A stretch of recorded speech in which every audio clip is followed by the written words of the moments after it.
In this video, I'll walk you through the exact steps to eliminate your debt as fast as humanly possible. I use this method to get rid of $15,000 of debt in 8 months. How did I accumulate that much debt? I purchased a home and needed to furnish it without any savings. I'll talk a little bit about the Avalanche method, but we'll dive deep with the Snowball, answering questions like what is it, how to use it, and a few hacks that no one is talking about. Stick around to the end of the video. We'll walk through a real-world example. This is Gage St, your financial safe space. I'm a passionate financial strategist, encouraging and empowering busy career professionals to manage money intentionally. My name is Free, and you're important to me. There are two common methods of debt elimination that have been proven to be successful: the Avalanche method and the Snowball. With the Avalanche method, you'll focus on reducing debts based on the highest interest rate to lowest interest rate. And while this method will ensure that you pay less interest over time, what I've actually found in practical real-world experience is that if your interest rate also corroborates with the highest balance, once you've listed out all your debts, it can take a little bit longer to see that first win. The Avalanche method, in my opinion, also neglects the behavioral and mental aspect of actually reaching debt-free status. Because keep in mind, this is a marathon, not necessarily a sprint. You want to be sure that you are incorporating practices that will keep you motivated in the long run. Your success will be largely dependent on your behavior and your mindset just as much as your income. Oftentimes, debt is not a numbers issue. It's a behavior issue, so keep that in mind. The Snowball method focuses on reducing debt based on the smallest balance to largest balance. Doing it this way helps you reach payoff date quicker, giving you the motivation to keep going. Step 1, list all of your balances from smallest to largest. Include credit cards, buy now, pay laters, personal loans, payday loans, even if you are not actively using said credit. As long as you have a balance, it should be listed. Write down information such as the limit, balance due, interest rate, due date, and minimum payment amount. Step 2 is to add up all of your minimum monthly payments. This is important because on this journey, you must make the minimum payments on all debts no matter what. So it's important to know what these numbers are individually and in total. This is, of course, the minimum amount you will pay each month on every individual debt. Doing this will ensure you don't incur any late fees, which can tank your credit score. We want to ensure that throughout this journey, your credit remains in good standing. Listing out all of your debt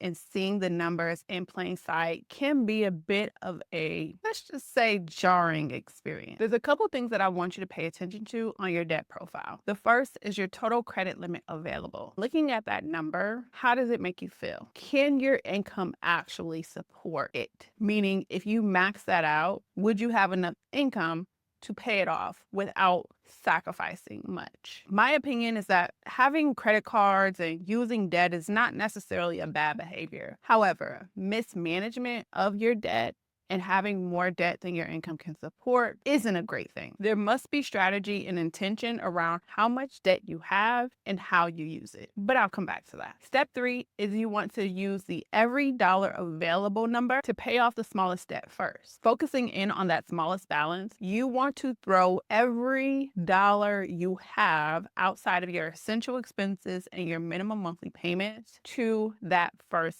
debt, paying it off as quickly as possible. Once that debt is paid off, you'll roll every other dollar available and the minimum monthly payment that you was paying on the first debt into the second debt. That's why they call it the Snowball method. What is the every other dollar available amount? This is the amount of money you have after you've paid your essential expenses and your minimum monthly payments. This will click when we walk through the actual example. Come in closely and listen carefully. Here's what no one is telling you, but I'm going to tell you because I actually lived through it. In order to see success, your behavior must change. During this debt-free journey, you're not using these credit cards. In your mind, you're on a credit card diet. These credit cards have been frozen because in reality, you won't see progress if you keep spending. You'll only be further digging yourself into the hole and wondering why you're not seeing progress. Remove all credit cards from physical and digital wallets, Google Pay, Apple Pay, and any website that has your payment information stored. If you still carry around physical cards, you may want to take them out of your purse or your wallet. wallet. When I paid off $15,000 in 8 months, I took my credit card and I actually put it in the cabinet above my fridge. Why the cabinet above my fridge? Because I'm 5'3" and I couldn't reach it without getting a step stool or a chair. It was out of sight, out of mind. You must do some version of that with either your physical cards or your digital cards. You must live within your means. Depending on your reason for going into debt in the first place, this can be a more difficult challenge for some, but what we know to be true is that credit cards are loans, they're not free money, and they usually have ridiculously high interest rates. Up until this point, we were using credit cards as crutches to lean on when our income was insufficient. We used credit cards to make up for the income that we didn't have, the savings that we didn't have. You can't do that anymore on this debt-free journey because you and I know that's the wrong way to use credit cards. They should be tools that you leverage to build a healthy credit profile, only being used if you can pay them off in full. Make purchases because you have the money, not because you don't. That mindset shift is so important. What does this mean in reality? IRL. It means that you're going to have to intentionally spend your money. It means that you're going to have to create a budget. It means that you're going to have to live within the amount of income that you actually make. I know that's not the fun part, but keep in mind the goal.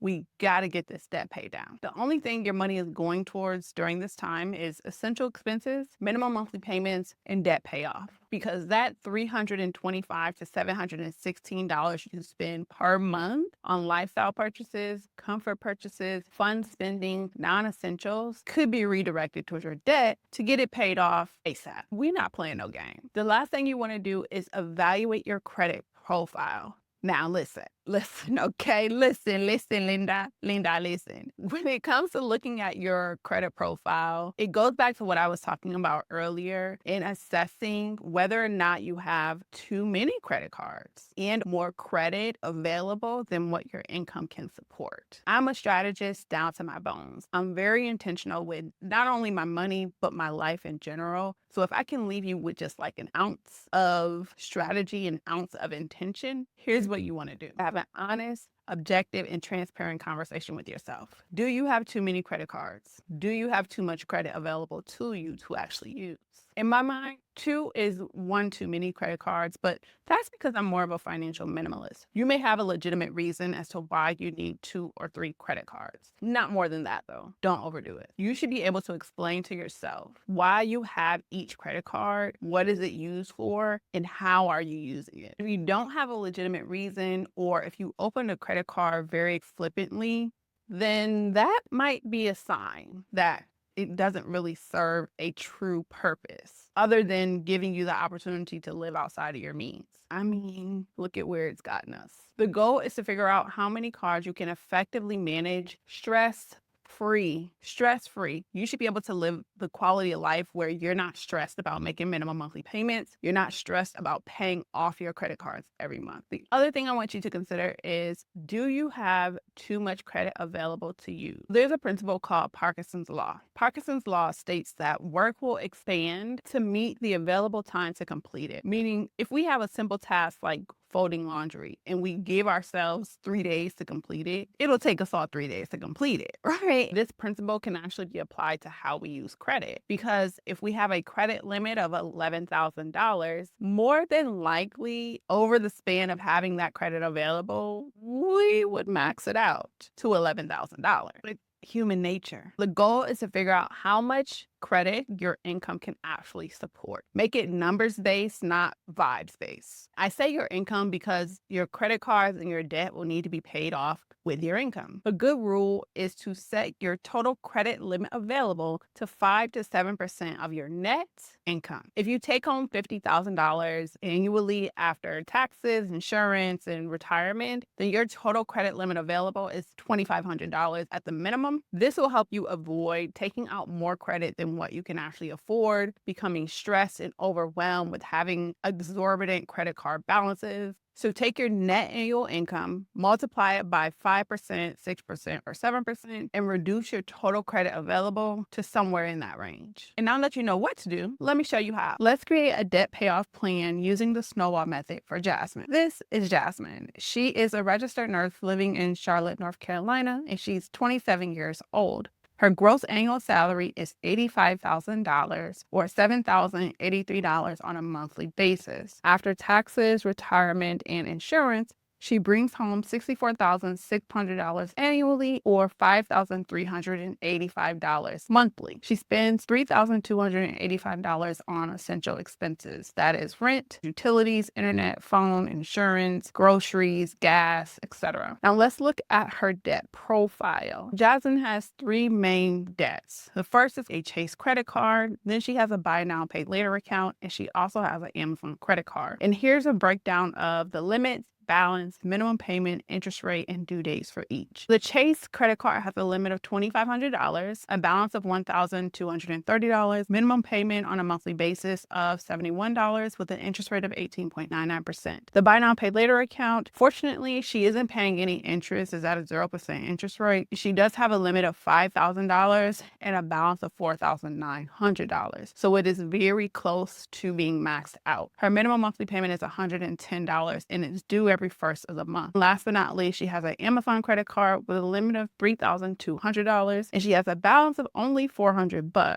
The minimum monthly payment is $25 with an interest rate of 29.99%, and that bill is due every 28th of the month. What's important to note here is because this is a real world example, Jasmine unfortunately is past due on her Chase credit card by 2 months, which is more than likely being 60 days past due is negatively impacting her credit score. So in addition to the $71 that's due for this month, she also owes a total of $142 for the previous 2 months. And then when it comes to her Amazon account, this may look like, oh, it's just a small balance, but keep in mind, she actually recently made a huge payment to knock this balance down with a bonus that she received from work last week. Because prior to making that payment, that card was actually maxed out.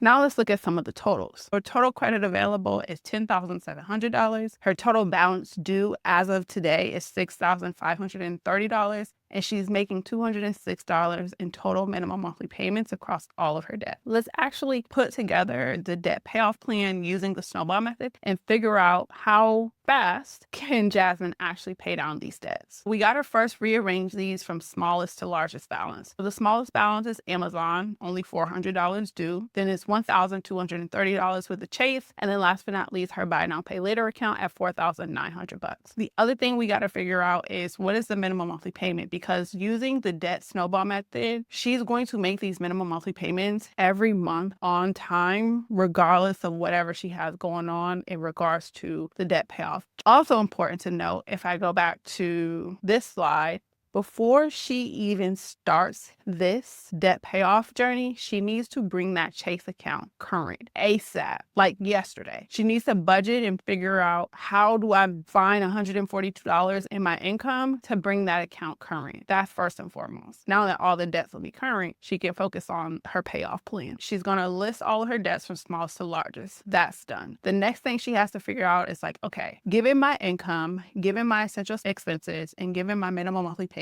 how much money do I have left over to actually throw at these debts? You'll see down here it says EODA. EODA stands for every other dollar available. This is the amount outside of her essential expenses and her minimum monthly payments that she'll use to pay off her debt. How do I get this number? Let's walk through it together. She's going to take her net monthly income, this $5,385, and she has to subtract two things. She has to subtract her essential expenses, $3,285 on a monthly basis, because what we know to be true is that our bills always have to be paid. So she wants to make sure that she's carving that money to the side and not using bill money for debt payoff, right? So the $3,285, in addition to her essential expenses, she also has to make sure that she is making these minimum monthly payments. She already has a history of being past due, and we can't have that while we're paying off debt. So in addition to the essential expenses, she also has to account for the $206 and subtract that from her net monthly income. So that would leave her with $1,894, okay, to actually put towards her debt payoff, let's assume. So now we say, okay, $1,894 every month is how much you have. Here's what I would say as someone that has actually gone through this practice. Jasmine is in a situation because up until this point, she has lived in excess of the amount of money that she was bringing in. That's the reason why she was using credit cards, because she didn't have the income to support the purchases that she was trying to make.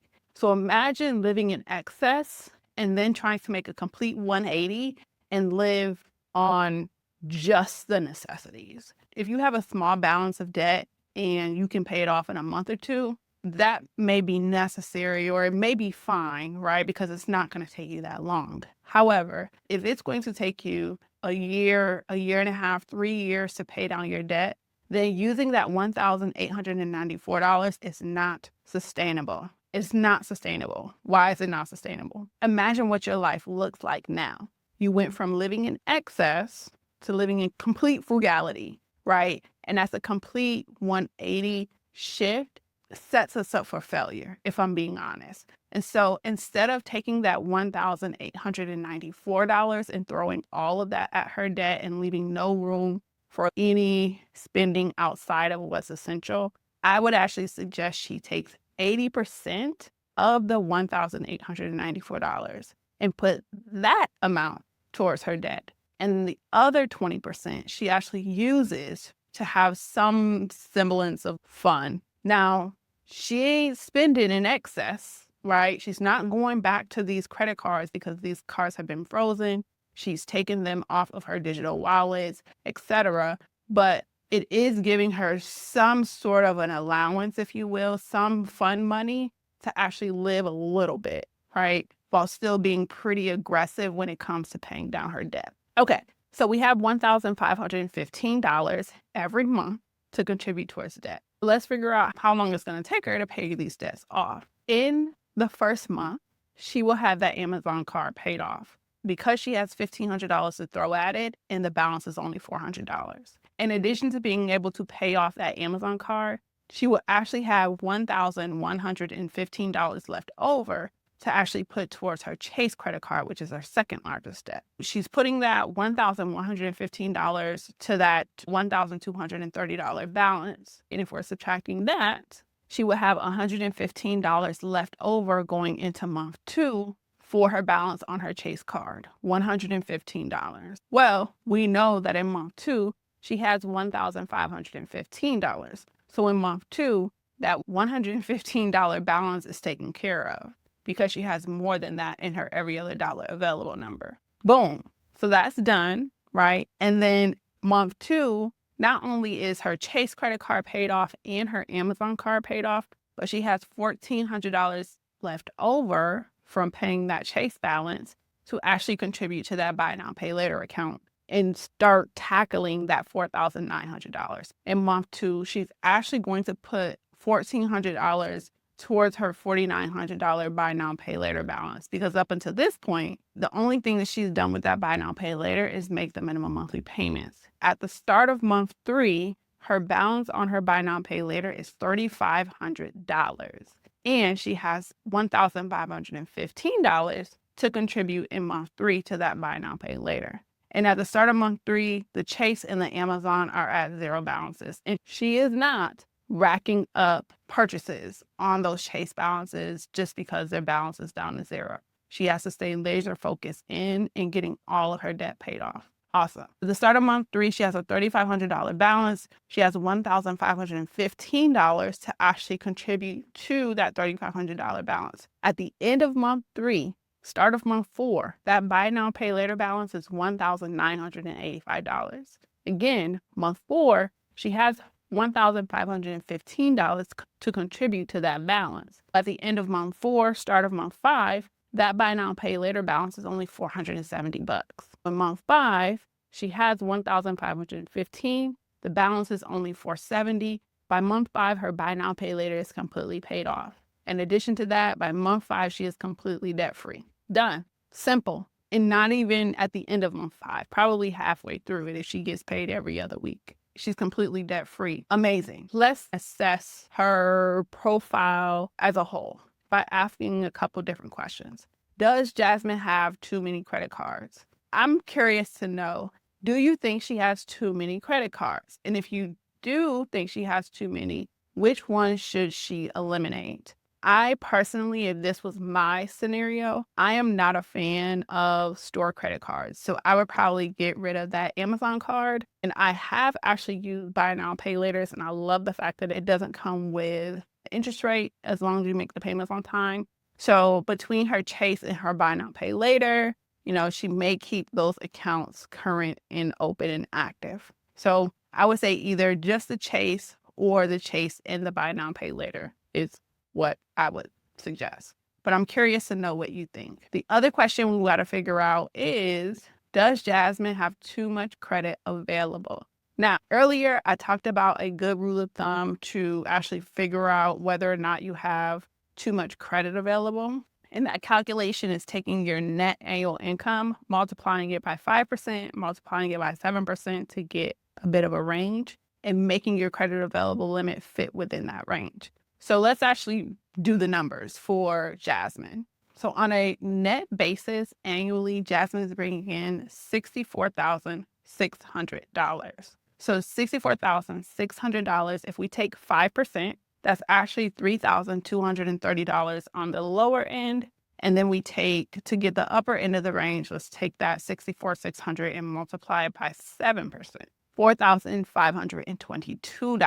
So at very most, her credit available limit should be $4,522. However, her credit available limit is $10,700. That's too much. So in my opinion, yes, she has too much credit available to her, given what her income can support. In addition to that, she's already proven to herself that she will max out credit cards if given the opportunity. Her buy now, pay later is close to being maxed out. And prior to her making that huge payment on her Amazon card, that was maxed out. So in her Chase credit card is more than, or almost 50% utilized. I think she has too much.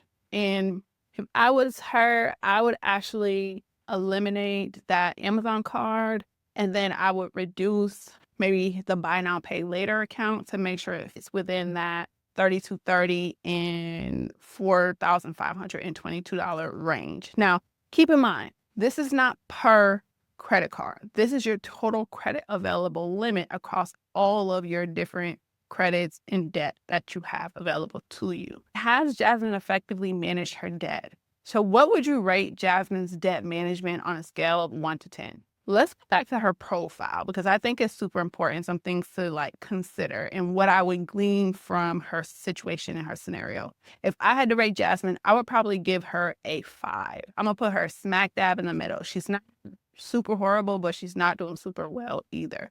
And the reason why I say she's doing good is because she doesn't have a lot of debt, right? It's not like she has 4 credit cards, 3 store cards, 5 buy now, pay later. She's not using buy now, pay later for Uber Eats and stuff like that. So it's pretty minimal in terms of the number of accounts that she has. So I do like that, because minimalism is the key to the game. Keep it simple. However, Jasmine is past due on her Chase card, and she's past due. She is 60 days past due. Once you become 30 days past due, then financial institutions can actually report that out on your credit. More than likely, this is negatively impacting her, and I do not like that at all. And it also proves that for these past 2 months, for whatever reason, she has kind of mismanaged her money, because we know at the very least, you got to make the minimum monthly payments. That's why I'm kind of rating her a little bit lower. I do like the fact that she got the bonus from work and she made a payment on her Amazon card instead of using it and splurging on something that wasn't really necessary. I do like that. But in total, she does have too much credit available to her, which is why she probably came to us to help her create a debt payoff plan. Overall, I would actually recommend that she pare down the number of debt accounts that she has, and then also her credit available to her. And I would stress the importance when, for example, if she's creating a budget, make sure she factors in her minimum monthly payments so that she does not miss another payment going into future. That's it. Let me know your thoughts below. Again, what would you rate her debt management on a scale of 1 to 10? Do you think she has too many debt accounts? And if so, which ones should she eliminate? How should she maneuver her credit available to get within that range of 3230 and 4522? Thank you for watching, and I'll see you in the next one.